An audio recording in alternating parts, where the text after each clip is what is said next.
हवा में नमी और सड़न की बदबू भरी थी। पुराने कफन जैसे स्पेनिश मॉस सरू के पेड़ों पर लिपटे हुए थे, जो भयानक सन्नाटे में मुरझा रहे थे। ऊपर एक खून लाल चांद फ्लोरिडा एवरग्लेड्स के गंदे पानी पर एक भयानक लाल रंग की चमक बिखेर रहा था। ये कोई आम रात नहीं थी। ये रात थी शैतानी कामों के लिए। दलदल, खूबसूरती और दहशत दोनों की जगह अपनी सांस रोक कर रखे हुए था, आने वाले खौफ का इंतजार कर रहा था। मगरमच्छ, उनकी आंखें दुष्ट रत्नों की तरह चमक रही थी, चुपचाप पानी की सतह के नीचे खिसक गए। उनके ठंडे खून के अंदरूनी एहसास ने उस अपवित्र ऊर्जा को भांप लिया जो रात में फैल रही थी।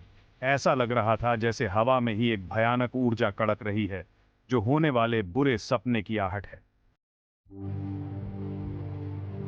वो खुद को चिल्ड्रन ऑफ दी पिट कहते थे। ये नाम उन लोगों द्वारा डर और घृणा से फुसफुसाया जाता था जो उनके बारे में बात करने की हिम्मत करते थे। उनका मूल रहस्य में डूबा हुआ था। अफवाह थी कि वो प्राचीन दलदली निवासियों के वंशज थे, जिन्होंने बहुत पहले अपनी आत्माओं को मानव समझ से परे एक शक्ति को सौंप दिया था। उनका उद्देश्य सरल, भयानक था, अपने अंधेरे मालिक की सेवा करना और पृथ्वी पर उसके शासन की शुरुआत करना।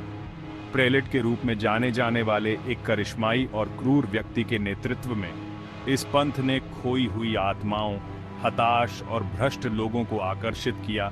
ये सब अंधेरे के आलिंगन में सांत्वना या शक्ति की तलाश कर रहे थे।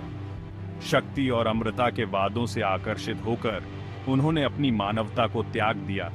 प्रेलेट के टेढ़े खेल में तैयार प्यादे बन गए। पहली गुमशुदगी को दुर्भाग्यपूर्ण दुर्घटनाओं के रूप में खारिज कर दिया गया था। सभ्यता के किनारे पर रहने की कीमत।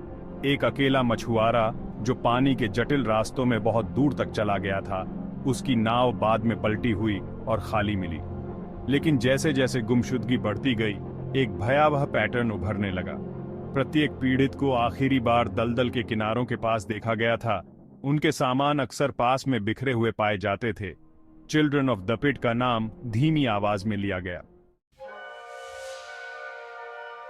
दलदल के आंतों के भीतर चुभती निगाहों से छिपा हुआ चिल्ड्रन ऑफ दी पिट अपने अपवित्र अनुष्ठान करते थे। टिमटिमाते मशालों की रोशनी में वे एक अस्थाई वेदी के चारों ओर इकट्ठा हुए, अनगिनत बलिदानों के खून से सना हुआ एक कच्चा पत्थर का स्लैब। हवा धूप और सड़न की बदबू से भर गई। सरू के पेड़ों से गूंजते हुए पंथियों का जाप, पागलपन और निराशा का एक समूह। जानवर, आतंक से भरी आंखें प्रेलेट के अंधेरे मालिक को चढ़ा दिए जाते थे। उनका खून मैली जमीन को रंग देता था, लेकिन यह मानव बलिदान की फुसफुसाहट थी। शक्ति और अनंत जीवन के बदले में आत्माओं की पेशकश की गई थी, जिसने वास्तव में खून को ठंडा कर दिया था। ये हिंसा के यादृच्छिक कृत्य नहीं थे, बल्कि सावधानी पूर्वक किए गए समारोह थे, जो उनके द्वेषपूर्ण देवता को खुश करने और उसकी राक्षसी शक्ति को आकर्षित करने के लिए डिजाइन किए गए थे। भाग 5। डर की चपेट में पंथ की छाया लंबी होती है। जैसे जैसे पंथ की शक्ति बढ़ती गई, वैसे वैसे इसका प्रभाव भी बढ़ता गया। आसपास के समुदायों में वायरस की तरह फैलता गया। डर एक निरंतर साथी बन गया, एक ऐसी उपस्थिति जो जीवन के हर पहलू में रिस गई। माता पिता अपने बच्चों को अपने पास रखते थे, उन्हें घर से बहुत दूर भटकने नहीं देते थे। अजनबियों को शक की निगाहों से देखा जाता था, उनके इरादों पर सवाल उठाए जाते थे, उनकी उपस्थिति का स्वागत नहीं किया जाता था। दलदल के आसपास के कभी जीवंत समुदाय भूतों के शहर बन गए। रात में उनकी सड़कें सुनसान हो गईं, व्यवसाय बंद हो गए। डर के घुटन भरे माहौल में जीवित रहने में असमर्थ अधिकारी, अभिभूत और बेजोड़, अंधेरे की लहर को रोकने के लिए शक्तिहीन लग रहे थे, जिसने उन सभी को अपनी चपेट में लेने की धमकी दी थी। भाग 6। दी रेकनिंग एविल के खिलाफ एक हताश स्टैंड। गुमशुदगी तब तक जारी रही जब तक कि वे घर के बहुत करीब नहीं आ गए। शेरिफ की अपनी बेटी, एक उज्जवल और होनहार युवती, बिना किसी निशान के गायब हो गई। उसका आखिरी झांट ठिकाना एक भयानक रूप से परिचित स्थान था, दलदल के किनारे। दुख और न्याय की तीव्र इच्छा से प्रेरित होकर शेरिफ ने चिल्ड्रन ऑफ दी पिट को उनके घुटनों पर लाने की कसम खाई। भरोसेमंद डिप्टी और हथियारबंद नागरिकों के एक समूह को इकट्ठा करते हुए शेरिफ ने दलदल के बीच में एक साहसी छापेमारी का नेतृत्व किया, जो अंदर छिपी बुराई का सामना करने के लिए दृढ़ था। गुप्त सुरागों के निशान के बाद और मशाल की हल्की चमक से निर्देशित होकर वे अंततः पंथ के छिपे हुए अभयारण्य पर ठोकर मार गए। एक भयंकर बंदूक की लड़ाई छिड़ गई। रात की हवा गोलियों की गूंज और धर्मी और शापित दोनों की चीखों से भर गई। भाग 7 escape into darkness, the devil's advocate vanish. पंथ ने हताशा से लड़ाई की, लेकिन शेरिफ के धर्मी रोष के सामने टिक नहीं सके। एक एक करके पंथी गिर गए। उनकी चीखें हमेशा के लिए शांत हो गईं। प्रेलेट कहीं नहीं मिला, जैसे वह पतली हवा में गायब हो गया हो। कुछ ने कहा कि उसने काले जादू का इस्तेमाल किया। दूसरों ने माना कि वह छाया में दुबका हुआ है। सच्चाई दलदल की तरह एक संदिग्ध और अभेद्य रहस्य बना रहा। भाग 8 scars on the soul, the unquiet aftermath.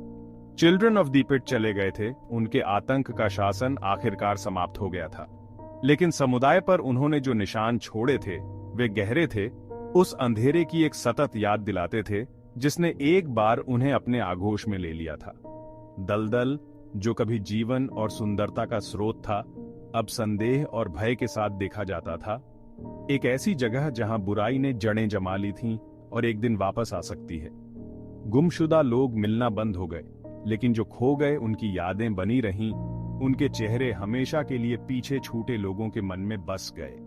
Sheriff उन भयावह चीजों को देखकर जिन्हें उसने देखा था और प्रेलेट के भागने से प्रेतवाधित होकर अपने पूर्व स्व का एक खोल बन गया। न्याय के लिए उसकी खोज हमेशा के लिए अधूरी रह गई। भाग 9 फुसफुसाहट, on, the wind, legends and legacies. साल बीतते गए, लेकिन चिल्ड्रन ऑफ दी पिट की किंवदंती मरने से इनकार करती रही। उनके काले कामों की फुसफुसाहट घूमती रही।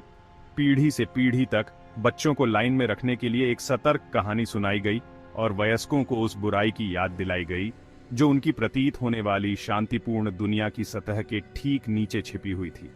पर्यटक अज्ञात के आकर्षण से आकर्षित होकर उस क्षेत्र में आते थे, उन जगहों की एक झलक पाने के लिए उत्सुक थे जहां पंथ ने कभी अपने अपवित्र अनुष्ठान किए थे।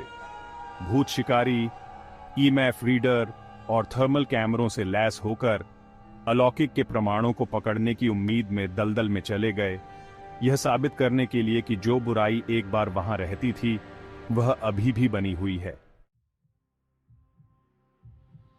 भाग 10 दी डेविल्स, ब्रेट ए हॉन्टिंग रिमाइंडर। फ्लोरिडा एवरग्लेड्स अद्वितीय सुंदरता और जैव विविधता का स्थान अपनी गहराई के भीतर सामने आई भयावहता से हमेशा के लिए बदल गया। चिल्ड्रन ऑफ द पिट भले ही चले गए हों, लेकिन उनकी विरासत जीवित रही। एक भयावह अनुस्मारक कि सबसे रमणीय सेटिंग्स में भी अंधेरा जड़ जमा सकता है और फल फूल सकता है। और कुछ रातों में जब चांद आकाश में नीचा और भारी लटका रहता था, तो गंदे पानी पर एक भयानक लाल रंग की चमक पड़ती थी। जो लोग दलदल में जाने के लिए पर्याप्त बहादुर थे, वे इसे लगभग सुन सकते थे।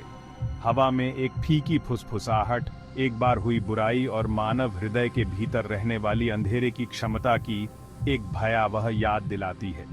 शैतान की सांस, वे इसे कहते थे, डर की स्थायी शक्ति और अज्ञात के स्थायी आकर्षण का एक भूतिया प्रमाण।